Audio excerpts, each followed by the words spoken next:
Kaitlyn, thank you for joining us today.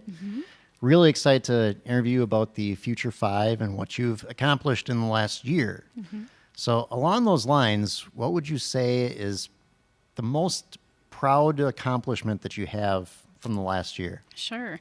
I definitely think it's been an accumulation of things. I definitely take a community approach to what I do.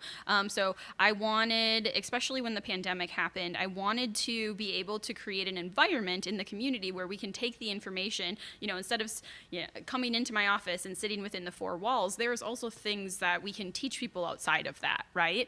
And I just, I was already part of different community things, but giving back and doing that was really, really prevalent last year and specifically this year as well. So whether that is breaking the stigma through my podcast, right? My psychotherapy, obviously that's happening. I also am creating and about to launch my group courses, all about mental health issues and different things like that. My book is coming out in March, so just 2 months from now. Also, and it's called Healing is Messy as right? And AF. I don't know if I can swear in here, but that's what the book title is called.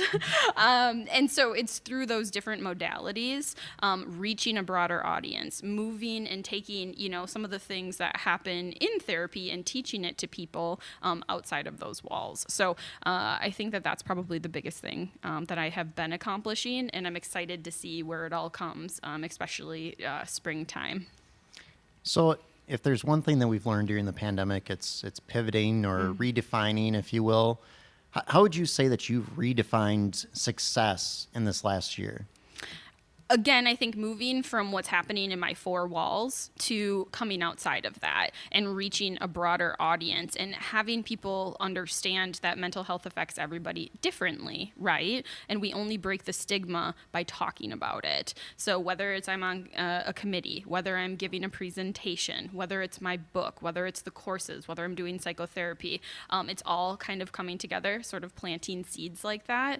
And I think that is how I would say that I have been redefining success, is reaching out to people outside of my four walls. Does that make sense? Oh, yeah. Yeah? Okay. So along kind of those same lines, now you talked about planting seeds and different things. So how do you think that you're going to be making an impact in the Fond du Lac community for the next 5 to 10 years or down the road? Not just the short term, but kind of long term as well. Sure. So I obviously want to continue my psychotherapy through my practice, right? But I do have this vision of like a wellness center. Okay, so to include different modalities within that, hopefully within the community. I hope my book, right, can kind of be that launching pad, whether it's in schools, whether it's courses, whether it's trainings on it. And obviously I would want to give that back to the community and do things that I'm already doing with that. Obviously the courses and all those different things that I'm creating with that group package, it would be another long-standing thing of how I would want to make an impact within the community within 5 to 10 years. Being a part of the Fondy Cares initiative, right, providing therapy within the schools, it needs to happen. Schools are basically walking mental health institutions right now. And, part of what we need to do is meet people where they're at. And guess what?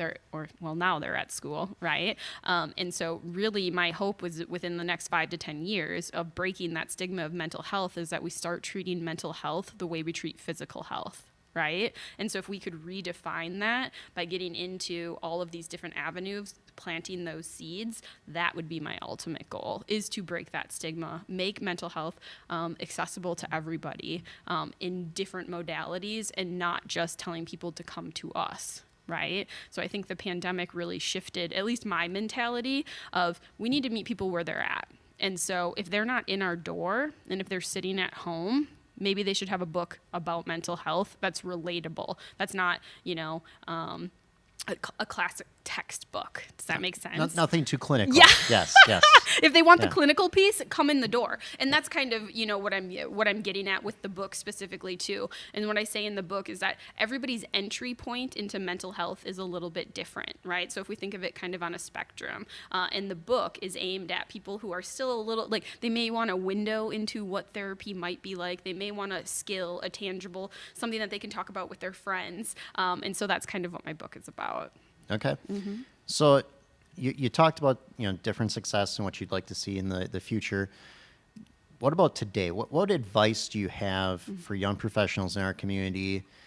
Obviously, you've been named a Future 5 winner already, and just what kind of wisdom do you have to impart on other young professionals in the area? Yeah, that's a really good question.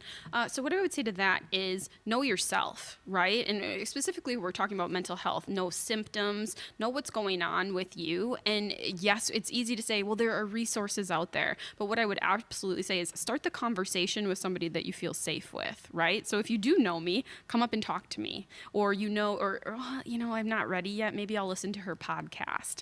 You know what? Maybe I'm not ready yet. Maybe I'll find her book or somebody else's book, right? So it all starts with having that conversation and that dialogue. And therapy doesn't have, I tell everybody it's not like this scary thing. I'm really just an unbiased person that you come into and talk to in confidence. And I teach you things, yes, clinical stuff, but it's not always those things. I just see things from a different perspective. So my biggest thing would be know yourself, know your symptoms, and if there's somebody trusted in your squad or in your environment, talk to them a little bit or listen to things, find resources. Podcasts are huge right now. People really connect with those. There's some good things that are out there.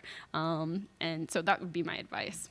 Thank you, Kaitlyn, for Yes. once again joining us and taking us through the journey that's been 2021. Congratulations once again on being named a Thank Future you. 5 recipient, and best of luck in the future. All right. Thank you very much.